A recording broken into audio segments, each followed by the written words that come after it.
Chapter 298 kicks off with Nagi tightening his gloves, that now iconic deathly skull aura flaring up from behind him as a clear sign he's fully locked in. Without hesitation, he tells Ryo straight out that he doesn't need him to pass to him anymore. Then, looking directly in his eyes, Nagi doubles down.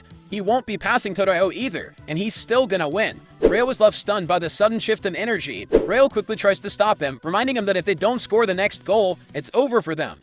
But Nagi doesn't even turn around. He shuts that down fast. Us?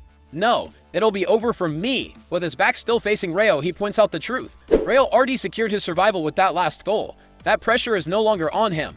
Ryo still insists that they be stronger working together, but Nagi is not buying into that anymore. That formula, the one built on dependence, will not work for him. With his back still turned, Nagi starts walking away towards Agi and Tigiri, leaving Ryo behind. He explains calmly that when Ryo is around, he ends up depending on him too much. But now he finally understands. That kind of football built on comfort won't make him the best in the world. Ryo has already shown he can stand on his own, and now Nagi needs to prove that he can too. With the match tied at 2-2, the Master's off the pitch, and the next goal deciding everything, Nagi starts to feel something he's never felt before. Fear. He's scared. Not of losing the game though, but of losing Ryo. The final restart of the match kicks off with Bachota receiving the ball, and right out of the gate, Nagi bursts into a sprint, charging up the field. From behind, Ryo streams out his name, trying to reach him one last time. But Nagi does not stop. Bachota flicks the ball back quickly, and Nagi closes in fast, completely locked in. He clenches his resolve, pushing the fear deep down and urges himself to turn that fear into fire. If he's gonna become the best, he has to keep fighting no matter how alone he feels. He explodes off the ground, leaping high into the air to intercept Bachota's pass. Landing smoothly, Nagi does not hesitate. He immediately sends a pass over to Agi, catching him completely off guard. Agi grins wide, throat as he fires the ball right back. Nagi's finally playing active, self-driven football just like he urged him to. Without missing a beat, Nagi changed the ball forward to Chigiri. He yells out to go full force and hit Barcha with a fast, direct attack. But Nagi's mind is somewhere else at the moment. Even as he runs, his thoughts are consumed with the idea of losing Ryo. Chigiri sends a clean cross right back towards him, putting the ball and the spotlight right in Nagi's hands once more. But the defender closing in tight, Nagi makes the quick choice to trap the ball using his back, to then let it roll smoothly from his right shoulder to his left. Keeping his momentum flowing, he leans forward into a sprint and heel flicks the ball over his head. And through all of it, his mind keeps drifting back. He never thought a future like this would exist.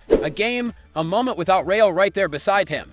Nagi slips a clean pass to Agi, who instantly redirects it back, setting up a perfect opportunity as Nagi pulls his leg back. In his mind though, his thoughts aren't just on the goal. They're still on Ryo. His desire to stay connected doesn't just disappear. He still wants to be by Ryo's side. Not as someone dependent, but as someone strong enough to stand next to him willingly. Just when it looks like he's about to unleash a shot, Nagi fakes it. Instead of firing, he delicately pops the ball right back up in front of him, catching the defender off guard and buying himself that crucial split-second window. His eyes light up, crystal clear and sharp. This is the new Nagi Seishiro. He'll become someone who can dream of being the best in the world. Out of nowhere, Otoya Ida appears right in front of Nagi, staring him down and asking coldly what stage of this fake folly is it supposed to be. Behind Otoya, Barcha's defense snaps into formation, closing in like a net. Otoya makes it clear to him that they've seen Nagi's iconic 5-stage volley from the Bayern Munich match, and there is no way they'll let him pull off that same miracle again. Nagi stands frozen, stunned that his fate didn't land. They saw through it. He looks towards the top right of the goal considering a shot, but reality hits fast. 3 defenders are closing in, and Otoya's already charging at him like a blur. Agi tells himself he can do it. He tries to believe it, but as his eyes fade into white and dark text bubbles appear, his real emotions surface. He's scared. Deep down, he truly believes Otoya will take the ball. Otoya charges in fast, and Nagi, caught in the moment, tries to shake the fear. He keeps telling himself, I can do this on my own. Then from the left, Ryo's voice cuts through it all. He screams out Nagi's name. Nagi's eyes widened, the ball hanging in the air just inches above his foot. Instead of clinging to fear and being alone, they can move forward together. He sends a sharp, clean line pass to his left, where Ryo Mikage is already sprinting forward. Nagi, meanwhile, excels deeply. His eyes now blank and quiet, lacking any aura at all. But that pass to Ryo, it never arrives. Batsura Meguru explodes into the air, intercepting the ball mid-flight with perfect precision. As he lands eyes locked on the Nagi, he drops harsh truth. And Blue Lock, survival means learning how to be alone, even if it kills you. At the same time, Batsuro's updated bid is revealed on screen. 120 million yen, landing him at 5th overall. Batsura looks Nagi dead in his eyes and says it plainly. He's failed as an egoist. Batsura tears up the pitch, flying past Ryo and weaving through 2 more man-trying defenders with ease. As it dribbles, the final top 23 rankings begin to flash across the screen with the sequence, synced to the momentum of his play. 6th place, Shiguri Hilma, 60 million yen. 7th place, Ryo Mikage, 78 million. 8th place, Kurigami Rinsuke, 66 million. 9th place, Otoya Ida, 63 million. 10th place, Oliver Aiku, 60 million. And 11th place, Karasu Tabito, 55 million yen. With the ball returning to him, Batsuto explodes into the air, his eyes glowing in the full flow state, as Agi and the other defenders continue to rush in and close the distance. As this unfolds, the auction screen continues to update alongside him, showing the rest of the top 23. Kakamaru claims 12th, followed by Ryu in 13th and Yukimiya in 14th.